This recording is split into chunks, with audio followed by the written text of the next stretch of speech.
ৰঙিয়াৰ তুলসীবাৰীত আটক ডকাইতৰ দল। তুলসীবাৰী আৰক্ষী চকীৰ ভাৰপ্ৰাপ্ত বিষয়া দেৱাশিষ সোণোৱালৰ নেতৃত্বত চলা গোপন অভিযানত 4জনকৈ সন্দেহজনক ডকাইত আটক কৰিবলৈ সক্ষম হয়। গোপন সূত্ৰৰ পমখেতি তুলসীবাৰী ঈদগাহ মৈদানৰ সমীপৰ পৰা আৰক্ষী অভিযান চলাই আটক কৰিবলৈ সক্ষম হয় ডকাইতৰ দলটো। ধৃত ডকাইত কেইজন নলবাৰী জিলাৰ কাছিমপুৰৰ জেহেৰুদ্দিন আলী, মহৰুদ্দিন আলী, জাহিদুল ইছলাম আৰু আজিজুৰ আলী। ধৃত যুৱক কেইজনৰ জিম্মাৰ পৰা পুতলা পিষ্টলৰ দুটাৰ লগতে 3খনকৈ বাইক জব্দ কৰে আৰক্ষীয়ে। তুলসীবাৰীৰ লগতে পাৰ্শ্বৱৰ্তী অঞ্চলত ডকাইতিৰ ঘটনা সংঘটিত কৰাৰ উদ্দেশ্যেৰে দলটো উপস্থিত হোৱাৰ সন্দেহ আৰক্ষীৰ। ধৃত যুৱক কেইজনক অধিক তথ্যৰ বাবে জেৰা অব্যাহত ৰাখিছে। আজি আমি 4জন ডকাইত কৰায়ত্ব কৰিছে। সঁচাকৈ আমি ধন্যবাদ জনাইছোঁ। তেওঁলোকে বহুত কষ্টৰ ফলত যে তেওঁলোকে ডকাইত কৰায়ত্ব কৰিব সক্ষম হৈছে।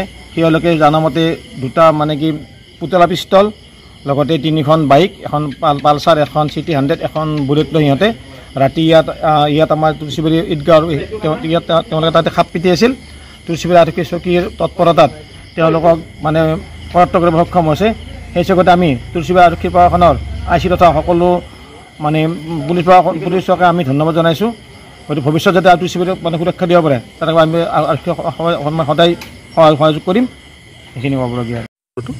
আচ্ছা, আমাৰ তাত এটা ইনফৰমেশ্যন আছিলে যে 5-6জনীয়া দল এটাই আহি পেলাই আমাৰ তুলসীবাৰী এৰিয়াত ইনফিল্ট্ৰেট কৰি তেওঁলোকে ইয়াত এছেম্বল হৈ পেলাই আমাৰ তুলসীবাৰী এৰিয়া আৰু লগতে নিয়াৰ বাই ডিষ্ট্ৰিক্টত এৰিয়া কিছুমানত তেওঁলোকে আনলফুল এক্স কৰিম বুলি তেনেকুৱা এটা তেখেতলোকে এটা আইডিয়া এটা কৰি আছিলে।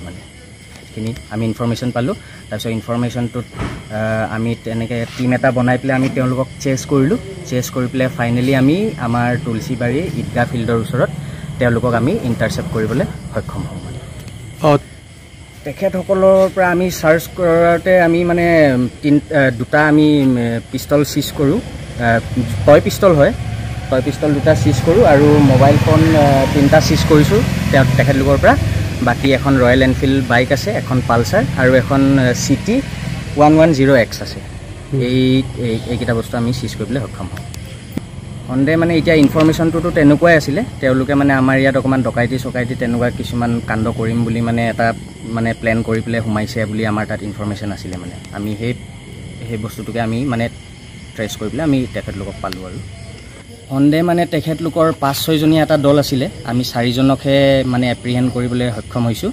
বাকী এজন পলাইছে বুলি তেখেতলোকে কৈছে আৰু তেখেতৰ ওচৰত হয়তো এটা আৰ্মছ আছে নিচিনা আমাৰ ডাউট হৈছে, যিহেতু আমাৰ তাত ইনফৰমেশ্যন আছিলে আৰ্মছ থাকিব বুলি তেখেতলোকৰ লগত। তুলসীবাৰীত হৈছে ঘটনাটো। আমাৰ ঈদগাহ ফিল্ডৰ ওচৰত আমি তেখেতলোকক ইণ্টাৰচেপ্ট কৰি তাতে এপ্ৰিহেণ্ড কৰিছোঁ। জেৰা চলি আছে, বৰ্তমান ইণ্টাৰগেশ্যন চলি আছে। চাওঁ কি পাওঁ।